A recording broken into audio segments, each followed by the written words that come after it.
Hi hello എല്ലാവർക്കും സുഖമാണല്ലോ അല്ലേ? കുറേ ദിവസമായി ലോങ് വീഡിയോ ഒക്കെ ആയിട്ട് വന്നിട്ട്. ഇന്ന് ഞാനിപ്പോൾ രാവിലെ സോയാബോളൊക്കെ ഉണ്ടാക്കും കേട്ടോ. അതിനെന്ന് വെച്ചാൽ ഇന്ന് നന്ദൂര് സ്കൂളിൽ പോണേ. അപ്പോൾ അവന് സോയയുടെ കറി ഫ്രൈ ഒക്കെ കൊടുത്തു വിട്ടാൽ അവൻ കൊണ്ടുപോകത്തുള്ളേ. രാവിലെ ചോറൊക്കെ വേകാറായി. ഇപ്പോൾ ഒരു 6 ആകുന്നുള്ളൂ കേട്ടോ. നേരം ഒരു പരിധി വരെയുള്ള പണികളെല്ലാം ആയേ. ഇപ്പോൾ ഇത് നല്ലപോലെ തിളച്ചു സോയാബോൾ. അപ്പോൾ അതങ്ങനെ വാങ്ങി വെച്ചിട്ട് ഇനി ആറണേ അതവിടെ ഊറ്റി വെച്ചേക്കും കേട്ടോ. അപ്പം നമ്മൾ ഇപ്പോൾ പുറത്തോട്ടൊക്കെ 6 മണി കഴിഞ്ഞു നേരെ സത്യം പറഞ്ഞാൽ. ഇപ്പം അപ്പുവാണെങ്കിൽ വീടിൻ്റെ ഫ്രണ്ടിൽ കൂടെ വന്നേച്ച് ടിപ്പൂനെയും കൊണ്ട് അങ്ങ് പോയിട്ടുണ്ടേ. അപ്പം ഈ നെറ്റ് എന്നാ കെട്ടിയേക്കുന്നതെന്നോ ഇത് ഇതിലേ ഉണ്ടല്ലോ, ഇവിടെ നമ്മൾ തുണിയൊക്കെ വിരിക്കുക വണ്ടി ഇരിക്കുന്നത് കൂടാതെ അവിടെ ഈ വാവലുണ്ടല്ലോ ഇതിൻ്റെ മേലെ പോകാനുള്ളതിന് ആ ഷെഡിൻ്റെ താഴത്തൂടെ ഇതിൻ്റെ അകത്തൂടെ കയറി വന്നിട്ട് അതിലെല്ലാം കയറി നശിപ്പിച്ചിടും. അവിടെ വാഴക്കൊലയൊക്കെ വെട്ടിയും വെച്ചിട്ട് കാണും കേട്ടോ. മൊത്തം നശിപ്പിച്ച് കളയേ. ടിപ്പുവും നാപ്പും കൂടെ കറക്കമൊക്കെ കഴിഞ്ഞ് വന്ന് ബിസ്ക്കറ്റ് മേടിക്കാൻ വരുന്ന ടിപ്പുവിന് അത് കിട്ടാതെ സമ്മതിക്കുകയല്ല. ടിപ്പുവിന് രാവിലെ ചിലപ്പോൾ എങ്ങാനും ഒന്ന് ബിസ്ക്കറ്റ് തീർന്നു പോയാൽ പിന്നെ അങ്ങനെ കാറിക്കൊണ്ടിരിക്കും അവനത് വേണം. എന്നിട്ട് അത് മിക്കവാറും അത് മേടിച്ചുകൊണ്ട് കൂട്ടിലോട്ട് പോവേ. ഇനിയിപ്പം നിലത്തെ മഴ പെയ്തുകൊണ്ടേ ഇച്ചിരി നനവൊക്കെ ഉണ്ട്. അതുകൊണ്ട് പുള്ളിക്ക് തിരിച്ച് അങ്ങോട്ട് ബിസ്ക്കറ്റുമായിട്ട് പോകാൻ കഴിയില്ലാഞ്ഞിട്ട് അവിടെ തന്നെ ഇരിക്കും കേട്ടോ. ഇപ്പോൾ ഈ സ്നേഹമൊക്കെ കാണുമ്പോൾ ഓർക്കും പാവം പട്ടിയല്ലേ, അതിനെ അങ്ങോട്ട് അഴിച്ചു വിടാൻ മേലേന്ന്. വെറുതെ കേട്ടോ, ഞങ്ങളോട് മാത്രമേ ഇഷ്ടമുള്ളൂ. ആരെ കണ്ടാലും കടിക്കണം എന്ന് ഒറ്റ മെൻറ്റാലിറ്റി ഉള്ളു തന്നെ. ഇങ്ങനെ ഈ റോഡേ ആണേലുവേ അങ്ങ് പോകുന്ന മനുഷ്യന്മാരൊക്കെ പോകുന്നത് കണ്ടാൽ തന്നെ കുരയ്ക്കും. ഇവിടെ ഉള്ളവർക്കൊക്കെ അറിയാം. ഇപ്പോഴും ഒന്ന് ശാന്തനായിട്ടൊക്കെ ഇരിക്കുന്നത്. മുറ്റമാണെങ്കിൽ നിറച്ചും പള്ള പൊങ്ങിയേ. 1 മണിക്കൂർ പോലും ഗ്യാപ്പില്ലെന്നേ മഴയില്ലാത്ത. ഇപ്പോഴും ഇങ്ങനെ മഴ തൂളിയും ചാറിയും ഇങ്ങനെ പെയ്തു ഇരിക്കുക. അതുകൊണ്ട് നമുക്ക് മുറ്റത്തെ പുല്ലൊന്നും പറിക്കാൻ പോലും പറ്റുന്നില്ല. എന്നാലും ഇടയ്ക്ക് കുടയൊക്കെ ചൂടിയിരുന്ന് ഈ ഫ്രണ്ടൊക്കെ ഞാനൊന്ന് നീറ്റാക്കിയൊക്കെ ഇട്ടിട്ടുണ്ടേ. ഇനി അപ്പൂന് നേരെ ഉള്ളപ്പം മഴയില്ലാത്തപ്പോൾ അപ്പൂ മിഷ്യത്തിന് വെട്ടിത്തരാമെന്നൊക്കെ പറഞ്ഞിരിക്കുക. അങ്ങനെയൊക്കെ അങ്ങോട്ട് കഴിച്ചു കൂട്ടുന്ന മൊത്തം ചെളിയും ഒരു സുഖമില്ലേ. മഴക്കാലം വന്നു കഴിഞ്ഞാൽ വലിയ ബുദ്ധിമുട്ടാണ്. പിന്നെ നമുക്ക് ഇങ്ങനെയെങ്കിലുമൊക്കെ സമാധാനമുണ്ട്. വീട്ടിലൊക്കെ വെള്ളമൊക്കെ കയറുന്നവർ എന്നാ ചെയ്യുന്നതൊക്കെ ഓർക്കുമ്പോൾ അപ്പടി ഒരു വിഷമമാണ്, അപ്പടി ഒരു ബുദ്ധിമുട്ട് തോന്നും. പിന്നെ നമ്മുടെ ഇതിൻ്റെ പച്ചക്കറിയുടെ ഒക്കെ പന്തലൊക്കെ ചാടിപ്പോയെന്ന് ഞാൻ പറഞ്ഞില്ലായിരുന്നു. കുറേ വെട്ടിക്കളഞ്ഞു. അപ്പം അതിന് പകരമായിട്ട് ഈ കമ്പി കൊണ്ട് വെൽഡ് ചെയ്ത് വെച്ചേക്കുന്നതാണ്. അതൊക്കെ ഗോവിന്ദ വിനോദ ക്ലോസിൽ അപ്പൂ കാണിച്ചിട്ടുണ്ടല്ലോ. അപ്പോൾ ഇത് നമ്മൾ ഈ പ്രാവശ്യം ഇപ്പം സത്യം പറഞ്ഞാൽ അധികം ഒന്നും കയറ്റി വിട്ടില്ല. ഇതല്ലേ ഈ മഴ കൊണ്ടെല്ലാം പോകുവേ. അതുകൊണ്ട് ഈ മഴ കഴിഞ്ഞ് ചെയ്യാൻ വേണ്ടി ഒരുമാതിരിയൊക്കെ സെറ്റ് ചെയ്ത് വെച്ചു. എന്നാലും അവന് കുറച്ച് നമ്മൾ നേരത്തെ മീഷോയിൽ നിന്ന് മേടിച്ച് വരുത്തിയ പുഷ്പത്തിൻ്റെ വിത്ത് മുളച്ചായിരുന്നേ, അത് കുറച്ച് കയറ്റി വിട്ടിട്ടുണ്ട് കേട്ടോ. പിന്നെ അപ്പൂ നന്ദുകൂടെ ഒരു റോന്തി വീട്ടിലെല്ലാം കഴിഞ്ഞ് ഇനി കയറി പതുക്കെ വരും. അപ്പോൾ അവരുടെ കൂടെ നടക്കാൻ വേണ്ടിയിട്ടാണ് ഇവനെ കൂട്ടിക്കയറ്റി വിട്ടുപോരുക. അത് അവന് ഇഷ്ടപ്പെടുന്നില്ല. അപ്പോൾ ഇവനെയും കൊണ്ട് ഇങ്ങനെ കറങ്ങാൻ വേണ്ടി അവനീ കാണിക്കുന്നത്. അവൻ്റെ വിചാരം ഈ പൊത്തിക്കടെ ഇങ്ങനെ ഇറങ്ങി വരാമെന്നോ എന്തോ. ഭയങ്കര സ്നേഹമാണ് ഞങ്ങളോട് മാത്രമേ. ഞങ്ങൾ 4 പേരെ മാത്രമേ ഇഷ്ടമുള്ളൂ പുള്ളിക്ക്. പക്ഷേ ഞങ്ങൾ ഇന്നുവരെ കടിച്ചിട്ട് ഒന്നുമില്ല കേട്ടോ. പക്ഷേ വേറെ ആൾക്കാരോട് ഭയങ്കര താല്പര്യമൊന്നുമില്ല. അതിനാന്ന് വെച്ചാൽ നമ്മുടെ പറമ്പിൽ കൂടെ റോഡ് പോകുന്നത്. അപ്പോൾ അവൻ്റെ വിചാരം നമ്മുടെ പറമ്പിൽ വന്നെന്നോ എന്നാന്നറിയത്തില്ല അവൻ്റെ മെൻറ്റാലിറ്റി. ഇത് നമ്മുടെ രാവിലെ വിളക്ക് വയ്ക്കുകയെ, രാവിലെ വൈകിട്ടും വിളക്ക് വയ്ക്കും കേട്ടോ. അന്നേരത്തെ നമ്മുടെ സോയാബോളൊക്കെ സെറ്റായിട്ട് വന്നിട്ടുണ്ട്. ഇനിയിപ്പോൾ അതിനെ ഒന്ന് പിഴിഞ്ഞൊന്ന് വെള്ളം കളഞ്ഞാൽ ഞാൻ. ഇനിയിപ്പോൾ ചോറ് ഏകദേശം റെഡിയായി. എല്ലാ ദിവസവും ചോറ് രാവിലെ ഉണ്ടാക്കിയെടുക്കുകയാണ് ചെയ്യുന്നത്. എന്നാന്ന് വെച്ചാൽ എന്നോട് പലരും പറയും അങ്ങനെ വേണ്ട, ഒത്തിരി രാവിലെ ഏക്കണം എനിക്ക്, ഇവരൊക്കെ 7 മണിക്കൊക്കെ പോകണമല്ലോ, തലേദിവസം കുക്ക് ചെയ്തിട്ട് അങ്ങനെയൊക്കെ പറയും. പക്ഷേ ഞാനിങ്ങനെ കേട്ടോ കുക്കറിൽ വെക്കാറൊന്നുമില്ല, ഇങ്ങനെ തന്നെയാണ് ഉണ്ടാക്കുന്നത്. വിറകടുപ്പിൽ തന്നെ കേട്ടോ ഉണ്ടാക്കുന്നത്. അല്ലെങ്കിൽ പിന്നെ ഇവിടെ അങ്ങനെ ഉണ്ടാക്കാറില്ല, ഇവിടെ ഇഷ്ടമില്ല, അതുകൊണ്ടാണ്. പിന്നെ സോയാബോളാണെങ്കിലും എണ്ണ ഒഴിച്ച് കടുകൊക്കെ പൊട്ടിക്കഴിയുമ്പോൾ ഉണ്ടല്ലോ, ഞാൻ ആ സോയാബോളിൻ്റെ വെള്ളം നല്ലപോലെ ഒന്ന് ഡ്രൈ ആക്കി കളഞ്ഞിട്ട് ചിക്കൻ മസാലയും കുരുമുളക് പൊടിയും ഉപ്പും ഇച്ചിരി കാശ്മീരി ചില്ലിയും കൂടെ ഇട്ട് ഒന്ന് ഡ്രൈ ആക്കി പച്ചച്ചവയൊക്കെ ഒന്ന് മാറ്റി ഫ്രൈ ആക്കി എടുക്കത്തേ ഉള്ളൂ കേട്ടോ. രാവിലെ കാപ്പിക്ക് അടയാണ്. ഇന്നിപ്പോൾ ഞാൻ പറഞ്ഞാൽ ചോറൊക്കെ വെന്ത് ഇനി കുടിക്കാനുള്ള വെള്ളം തിളച്ചിരിക്കും കേട്ടോ. സാമ്പാർ രാവിലെ ഞാൻ വെച്ചായിരുന്നേ. പിന്നെ കുടിക്കാനുള്ള രാവിലത്തെ കാപ്പി ഇരിപ്പുണ്ട് കേട്ടോ ഇവിടെ. അതെന്ന് പറഞ്ഞാൽ ഇപ്പോൾ ഇവിടെ തൂക്കാൻ പറ്റിയല്ലോ, നമ്മുടെ കൈ പൊള്ളുവേ, മൊത്തം ചൂടായിട്ടിരിക്കുക കേട്ടോ. ഇനി നമുക്ക് നന്ദൂനുള്ള കറി ആയാലോ. ഇനി നമുക്ക് ബീൻസ് തോരനും ഒക്കെ ഉണ്ടാക്കണം. സാമ്പാർ ഇരിപ്പുണ്ട്. അപ്പോൾ ഉച്ചക്കത്തേക്ക് അന്നേരം അപ്പൂന് സോയാബോളും സാമ്പാറും വേണ്ട അട കഴിക്കാൻ. അവന് മുട്ട ചിക്കി പൊരിച്ച് കൊടുക്കണമെന്ന് പറഞ്ഞേ. അന്നേരം ഞാൻ ഒരു ക്യാരറ്റിൻ്റെ പകുതിയും ഒരു സവാളയുടെ കഷ്ണവും 2 ബീൻസും കൂടെ എടുത്ത് പച്ചമുളക് എടുത്തായിരുന്നു. അന്നേരം അവന് പച്ചമുളക് വേണ്ട. അപ്പോൾ ഞാൻ എണ്ണ ഒഴിച്ച് കടുകൊക്കെ പൊട്ടിക്കഴിഞ്ഞപ്പോഴത്തേന് ഈ വെജിറ്റബിൾ എല്ലാം കൂടെ അതിൻ്റെ അകത്തോട്ട് ഇടുവേ. എന്നിട്ട് അതിൻ്റെ അകത്തോട്ട് ആവശ്യത്തിന് ഉപ്പും ഇച്ചിരി കുരുമുളക് പൊടി, ഈ പറഞ്ഞ പോലെ ഇച്ചിരി ചിക്കൻ മസാലയും ഇച്ചിരി കാശ്മീരി ചില്ലിയും കൂടി ഇടുവേ. എല്ലാവർക്കും പനിയായിരുന്നു, അതുകൊണ്ട് ഒച്ചയൊക്കെ അടച്ചിരിക്കുന്നത് കേട്ടോ. പിന്നെ അത് ഒന്ന് പച്ചച്ചവയൊക്കെ ഒന്ന് മാറി പെട്ടെന്നായി കിട്ടും കേട്ടോ. നമ്മളിത് ചെറുതായിട്ട് അരിഞ്ഞാണല്ലോ എടുക്കുന്നത്. ഇനി പച്ചമുളകൊക്കെ എരിവ് കൂടുതൽ വേണ്ടുന്നവർക്ക് പച്ചമുളകും, കൂടുതൽ വെജിറ്റബിൾ വേണ്ടുന്നവർക്ക് അതൊക്കെ ഇടാം. വെണ്ടയ്ക്ക ഒന്നും ഇട്ടൊരു സുഖമില്ല കേട്ടോ.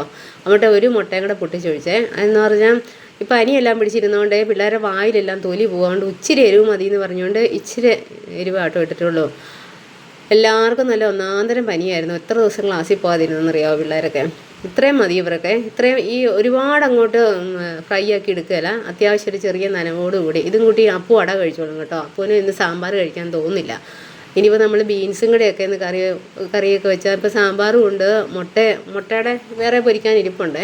അപ്പോൾ ബിൻചേട്ടൻ്റെ മുട്ട ഇങ്ങനെ പൊരിക്കുന്നത് ഇഷ്ടമാട്ടോ. ബീൻസിന് ഞാൻ 2 പച്ചമുളകും ഒരു ചെറിയ കഷ്ണം സവാളയും പിന്നെ വെളുത്തുള്ളി ഉറപ്പായിട്ട് ഇടും കേട്ടോ. എന്തെങ്കിലും ഇവിടെ ഇഷ്ടമുള്ളത് എണ്ണ ഒഴിച്ച് കടുകും പൊട്ടിച്ചിട്ട് ഇത് അങ്ങോട്ട് ഇടും കേട്ടോ. പിന്നെ മഞ്ഞൾപ്പൊടി ചേർക്കണേ. മഞ്ഞൾപ്പൊടി ചേർത്തെങ്കിൽ അവർ കണ്ടാലൊക്കെ രസമുള്ളൂ. ചിലർക്ക് ഇഷ്ടമില്ല മഞ്ഞൾപ്പൊടി. എൻ്റെ ഒന്നും വീട്ടിൽ മഞ്ഞൾപ്പൊടി ഉപയോഗിക്കില്ല, പക്ഷേ ഇവിടെ എല്ലാത്തിനും തന്നെ മഞ്ഞൾപ്പൊടി എടുക്കും ഞങ്ങൾ.